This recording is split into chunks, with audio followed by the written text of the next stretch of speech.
How in the heck do you have white couches? How does your house stay so organized? How does your house stay so clean? What? You don't have any nanny or childcare or housekeeper? And you work full time? 4 kids? These are questions that I often get. And no, I do not have it all figured out. However, I have learned some tips and tricks along the way. And don't get me wrong, our mornings and evenings are so hectic, my house can turn into a complete disaster. But these tips and tricks will help you whip that house back into shape. If you're like me, you're very busy, you wear multiple hats, you don't have all day to clean, but you want your house to kind of look like Instagram, Pinterest worthy. Even though that doesn't really exist, I can help you feel like it does. And even if you hate cleaning, you're gonna find these tips and tricks super useful. Here are 10 things that people with clean homes do every day. And if you do nothing else in this video, my number 1 tip is gonna be number 10. It's gonna make the world of difference for the rest of your home. Trust me. Number 1, let's talk about the shoe situation. If you have more than one person living in your home, chances are there are a plethora of shoes. Maybe it's summer shoes, winter shoes, spring shoes, rain boot shoes. There's just shoes everywhere. And more often than not, they're just sprung about in your entryway or your mudroom, and then you open the door and you're tripping on all these shoes, you're kicking them out of the way, and you're like, why does the whole front of my house or mudroom look like a complete disaster? Well, it is for the most part, but it looks even worse because of all the shoes. 1, go through your shoes and really declutter. Do you need this pair of shoes? Are your kids still wearing this pair of shoes? Do these shoes even fit? Just take a few minutes to go through, because chances are there's a pair of shoes in there that could be donated to somebody else or maybe tossed. Number 2, you need really good storage solutions after you have decluttered. So I have this really cute organizer. I love it because 1, well, it looks nice. 2, it really forces me to pare down the amount of shoes that we have because it can hold quite a few, and it does hold all 6 of our shoes that we wear on a regular basis. And number 3, this is probably one of the hardest things, but that is to train everybody in your household to put their shoes away when they come in the door, rather than opening the door, taking the shoes off, letting them fly around the house or all over your mudroom area. When kids enter schools or their classroom, they're not allowed to just whip their coat off and their backpack off and their shoes off and just put it wherever they want to in the classroom. No, teachers would have a heyday with that one. They are trained to put them in their lockers or hang them up in their cubbies, so you can do the same thing in your home. Now, it has taken me some time, and I still work on this on a regular basis to prompt and remind my kids to put their shoes away when they come in the house. But let me tell you, my friend, it is worth every minute of that, because it looks so nice and organized. If you have smaller shoes such as sandals and slippers, I like to use just a big bin that I got from the Dollar Tree and throw them all in there. A couple other genius ideas for you. For shoes that you don't wear on an everyday basis, see if you can find room within your closet or someplace in your bedroom. My husband and I both share a rather smaller size closet for 2 people. In my opinion, it's a great size, but for some people this would seem like a very small closet. But I am able to store quite a few shoes within this closet. The other thing that we often overlook is the space underneath our beds. We have a king size bed, so I found these pull-out storage solutions on Amazon. I'll link everything in the description box below, and nothing in this video is sponsored. And as you can see here, I can fit quite a lot of shoes underneath my bed that I wouldn't wear on an everyday basis. In fact, these are shoes that I maybe wear once every couple months for dressing up or going out to dinner, or sandals for summer, which we're approaching winter months here in Minnesota, so definitely don't need those. Maybe some heeled shoes, which again, don't wear on an everyday basis because I like to be comfortable. And my last tip, which I highly recommend doing, is anytime I put shoes in my closet, I like to wipe them down with a Lysol wipe or a Clorox wipe, and you can see they are very dirty just for wearing them out and about. And then I like to spray them with a little disinfecting spray, because it makes the rest of your shoes and closet smell so much better, because it's a confined space and it's killing any of that odor causing bacteria. So 1, the shoes are a little bit cleaner, 2, they smell better, and 3, we're hopefully not spreading any more germs, and you'll feel a little bit better about storing them within your closet near your clothes and other related things. And it literally takes me like 2 to 3 seconds just to quickly wipe down the shoes and spray them. In fact, now I find it very satisfying to see how much dirt I can get from the bottom of them. Gross, but it's true. Number 2, vacuum your main areas daily, sometimes even twice a day. Hear me out on this one. Have you ever looked at the bottom of your socks and they're brown?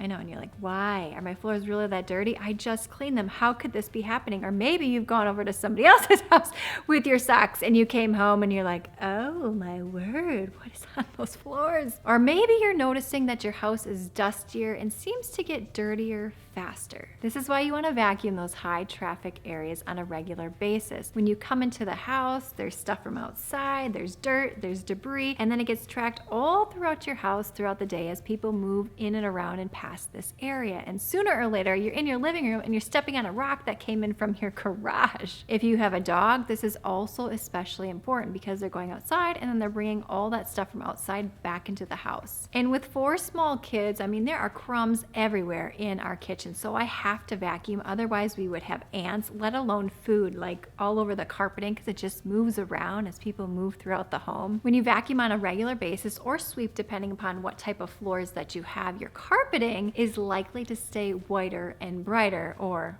closer to the original color when you had it installed. So no joke, I vacuum my entry and my kitchen probably twice a day, and it takes me no more than 10 minutes. I got it down like a science. It's like a little mini workout routine. And referring to these white couches, how do I keep them so white? Well, our kitchen is just right over here, so we keep all the food in the kitchen. That's our rule of thumb. It's so close, you can see the TV. Your situation may be a little bit different, but that's why I'm able to have white couches, because the food stays in the kitchen. And number 3, maintain a decluttering mindset. There are 3 things that I want you to ask yourself on a regular basis when it comes to all the items that you touch in your home. 1, do I really need this item still? 2, do I really love this item? And number 3, am I even really using this item? I guarantee if you went around your house and did this with all the items that you see and you touch, your house would look so much more spacious, so less cluttered because of it. And when you do this on a regular basis, it starts to become a habit, and you can in fact breathe a little bit better because you don't feel like your house is closing in on itself because of all the stuff that we've accumulated over the years. Now, I know I'm gonna get this comment, Andrea Jean, of course your house is not cluttered. You have a 4,000 square foot house. Well, my friend, let me tell you this. All my neighbors have the same size house, and many of them have cluttered homes. So the moral of the story is this. As human beings, we tend to fill the space. So you gotta work with what you have. 2 of my little tricks when it comes to decluttering. I have a bag that I keep by my mudroom area so that when my mom comes to visit, she can pick it up and donate it to different families because she works in a school district. I also keep a basket in my upstairs so that it's handy when I'm doing laundry, if I'm picking up the kids' rooms, or I'm in my bedroom, or I'm in the bathroom and I'm seeing items, you know, these do not fit that category. I don't love it. We're not using it. It doesn't fit anymore. It's going in the basket. Number 4, make your bed every single day. You'd be amazed that when you make your bed every single day, the rest of your bedroom looks so much more organized than it actually may be. The rest of your room could be a complete disaster, but if your bed is made, it looks just a little bit better because that's what we first see when we enter the bedroom. I've even been able to train my 2 girls to make their bed every single day at such a young age. Now, it's not perfect by any means, but good is better than nothing, in my opinion. And this lifelong skill will be fantastic for them when they move it on their own, they have their own home, and it gives them a sense of accomplishment first thing in the morning when they're able to check off a task. Laundry!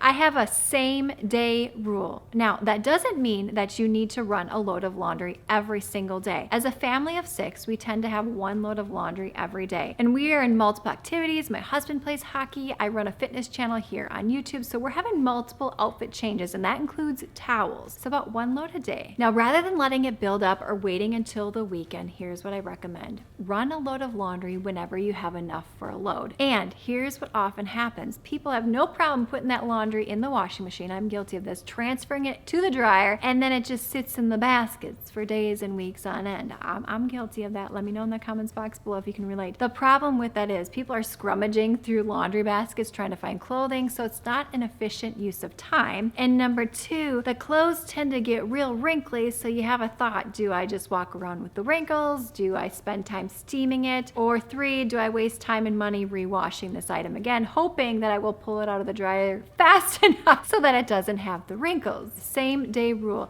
The day that you put the laundry in the washing machine is the day that you put it in the dryer, is the day that you fold that laundry. You gotta nurse that laundry. You gotta nurse that load. You gotta do it from start to finish. Because if you put it off to the next day, and then the next day, and the next day, and the next day comes, that's when you have laundry overload. Here's a little trick. I have a bin system, so each of my kids get 4 bins. That way when I'm folding the laundry, I put it in each person's bin. They always put their laundry in their basket right here. Complete chaos in the room, but the laundry always is right here. Thank you, boys. Never again will you dedicate an entire weekend to just doing a laundry, unless of course that is how you want to spend your weekend.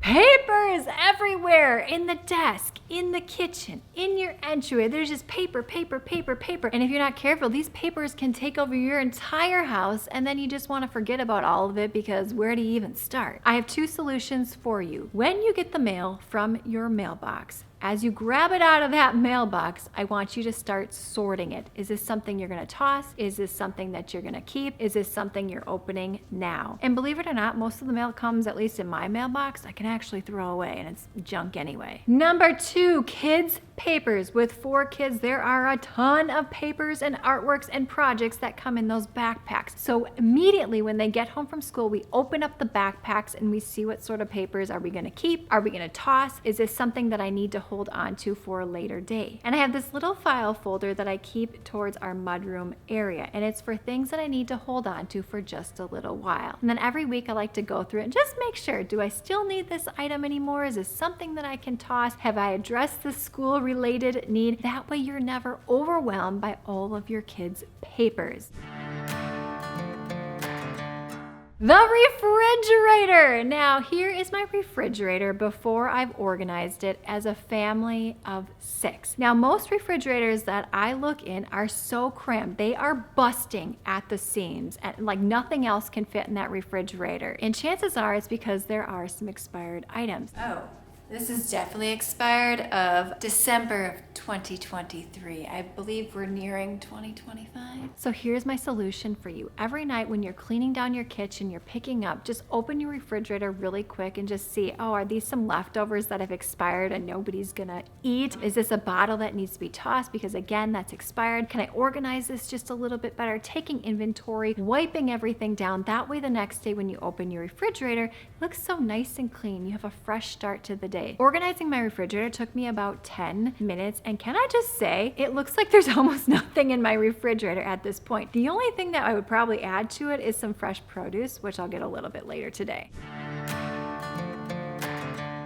The bathrooms. You know you are in a clean home if you go over to somebody's house and you use the bathroom and you're like, this looks really nice in here. Like, this is a decently clean bathroom. Let me share some tips and tricks with you how you can do the same thing. First and foremost, I recommend having a clear countertop rule. If at all possible, find some creative storage solutions. That way you don't have all kinds of stuff all over your bathroom counters. 1, it just visually looks more cluttered. 2, it's harder to clean because you gotta move all that stuff, like all the things that we tend to keep on bathroom counters. If you have cabinets underneath or up below, or you have a side pantry, mudroom, closet, or something that you could utilize, use it. Keep supplies in every single bathroom. That way you can easily wipe down the mirrors should you need to, wipe down the countertops, do a quick wipe of the toilet, refresh and change out any supplies such as hand soaps. I also change my hand towel every single day in our main bathroom and oftentimes in my boys' bathroom because toothpaste accumulates in that sink on a daily basis. So believe it or not, every single day I wipe down the mirrors if they need it, the countertops, the toilets in 4 of our bathrooms. And this takes me just 15 minutes or so, and it looks so much nicer. That way if a guest came into our home, especially the main bathroom, they're not gonna feel disgusted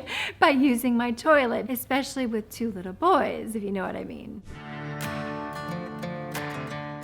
Dishes! I know it can be overwhelming. We often have a sink full of dishes at some point in our day, and usually it's in the morning when it's the hustle bustle, kids are getting ready, we're dumping them in there, we haven't quite unloaded the dishwasher. But we can whip this kitchen into shape lickety split in about 10 to 15 minutes. Here's a trick that we do. We run the dishwasher every single night, and then the next morning when we're getting the kids ready for school or the kids have left for school, we put all the dishes away away and load it back up. If any dishes need to be hand washed at this time, that's when we do it. That way, there's just a small period of time in the day when the sink is flooded with dishes, and that's usually transition time. We need to take the clean ones out and put the dirty ones in. And incorporate help when it comes to dishes. Growing up, my #1 job was to put the dishes away in the dishwasher. And here in our household, my husband and I split most of our chores 50-50, so it makes doing everything around the house so much easier. Before we get to number 10, are we friends on Instagram? If not, make sure that you follow me at Andrea Jean Cleaning, because I post best deals, behind the scenes, lots of fun things, especially on Instagram stories. I'll link my handle in the description box below and pin it in the comments section. Andrea Jean Cleaning. And number 10, a clear countertop rule, not just with the bathroom, but in your kitchen especially. Oftentimes the first thing that people see when they come into your home is the kitchen. And if your counters are so cluttered with stuff, it's gonna make the rest of your house seem smaller and visually more chaotic. So if you can get creative with your storage solutions, do that. When you wake up the next day, you wanna walk into your kitchen and you wanna feel like you have a fresh start. And when you've cleared your countertops the previous night, you're gonna have just that. You're ready to take on your day. Let me know in that comments box below which of these tips has made the most difference in your home. All right, we gotta keep the fun going. Click this video on screen now, thumbs up, subscribe, and I will see you, my friend, in the next one.